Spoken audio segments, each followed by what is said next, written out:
Hello fish head friends, Joe here. Sorry that I have not been making many videos lately. Life is just happening and I just haven't had time or opportunities or had it in me to film stuff. I have had some stuff going on. I have recorded some stuff, but it's really bad. So whatever, we'll carry on here. So today I'm gonna build a surface skimmer for this tank. It's just gonna be a temporary thing, but as you can probably see, I got a lot of protein buildup on the top of my water. A little bit's always kind of normal for me, but this is a lot and it looks pretty thick. I did my water change on Monday. Today is Wednesday, and this is this is worse than it's been in a very, very long time.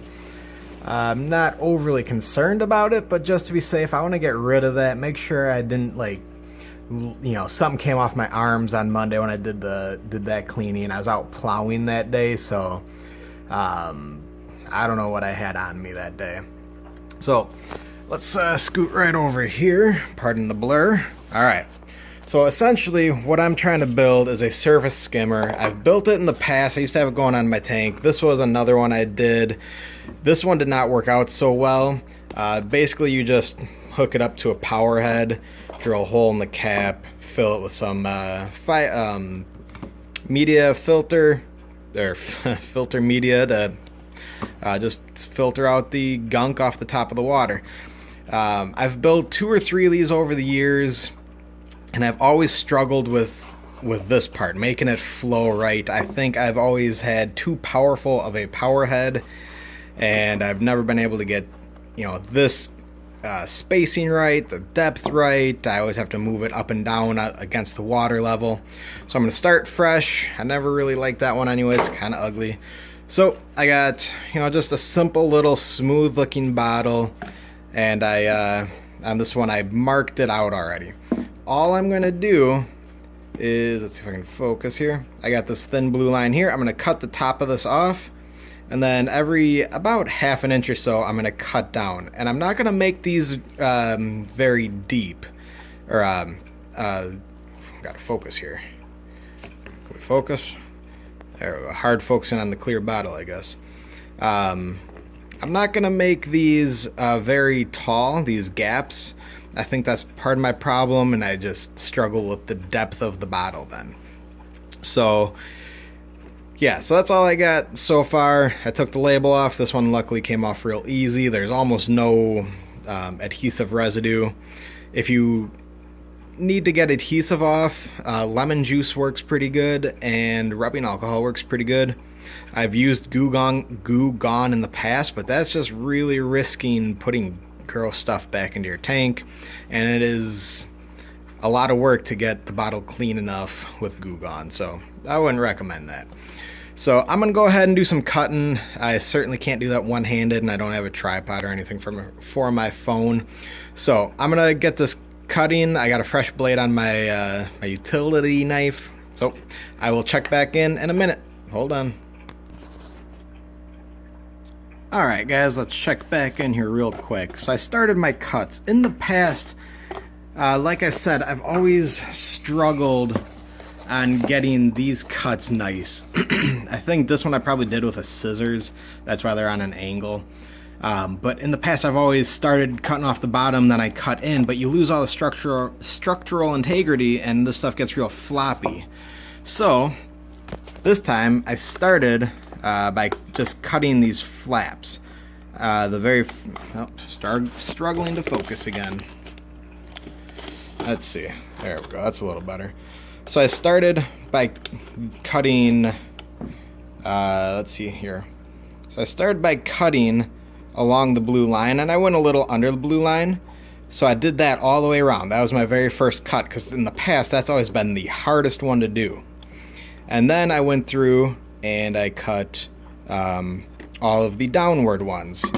And this isn't super pretty still, like I said, this is just temporary. So I cut down through the bottom. I wasn't too precise with anything.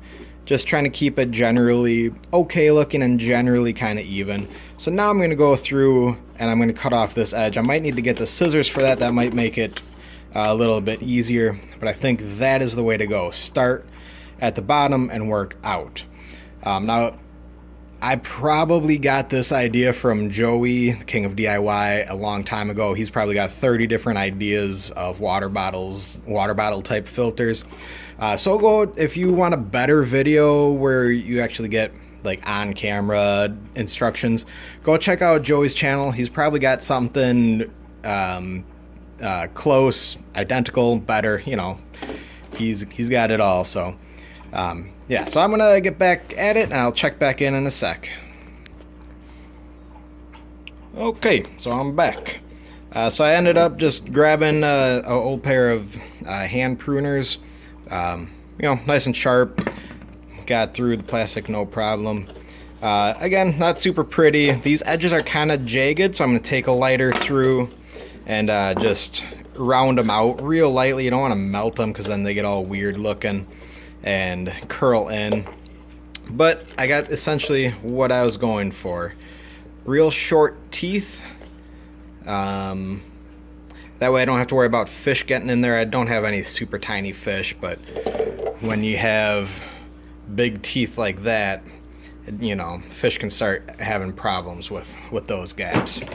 So now I'm going to figure out how I'm going to fill this. In the past I've done, I mean, this used to be a significant part of my filtration. I used to have a tall bottle full of all sorts of different stuff. Sometimes I'll shove these little pot scrubbers down at the very bottom so nothing can get through. I'm not sure. I'm going to try this. These are great cheap intake sponges.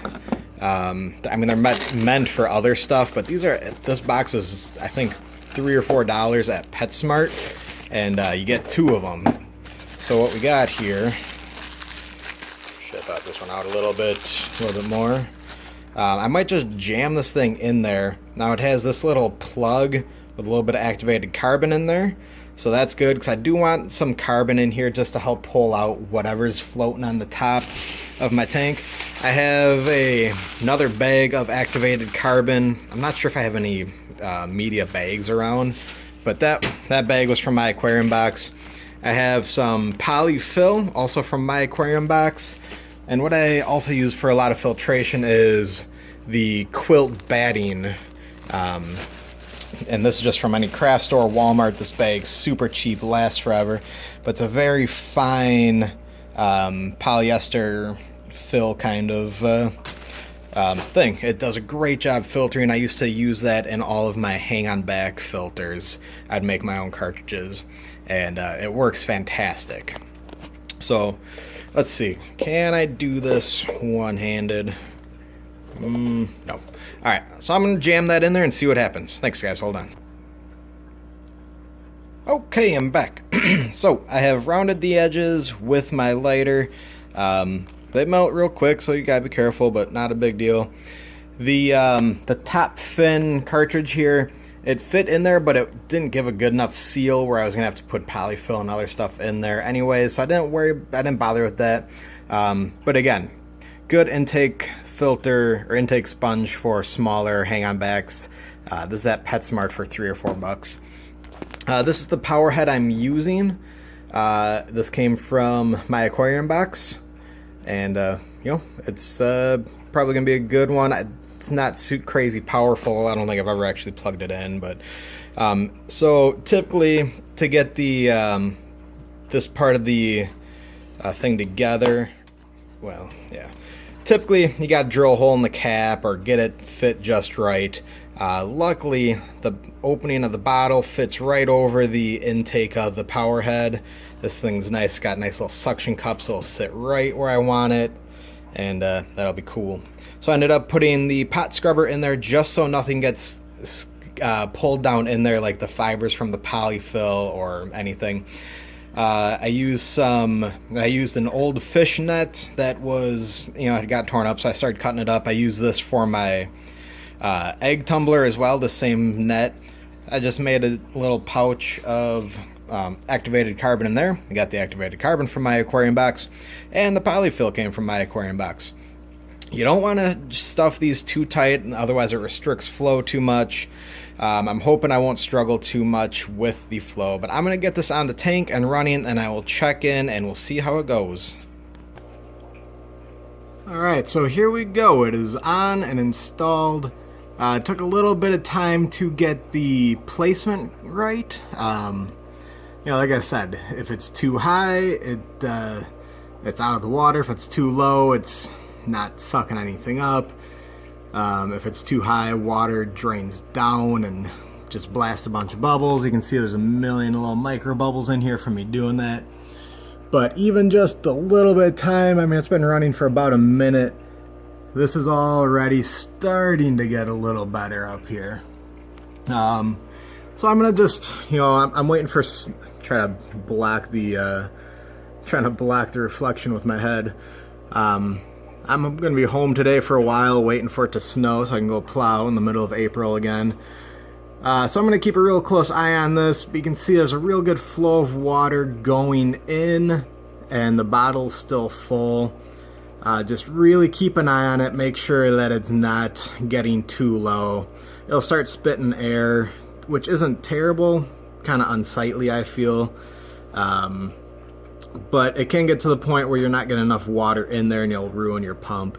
I feel like I would still like a smaller pump. Or a smaller power head. So in the future, maybe I'll track down a tiny one. And now that I think about it, I feel like in Joey's video, he would use these super tiny little power heads. So maybe that is the key that I've been missing. But this is just temporary, and I think this is going to do just fine. Yeah, so that's what I got. Thanks for watching, guys. I will talk to you next time. See ya.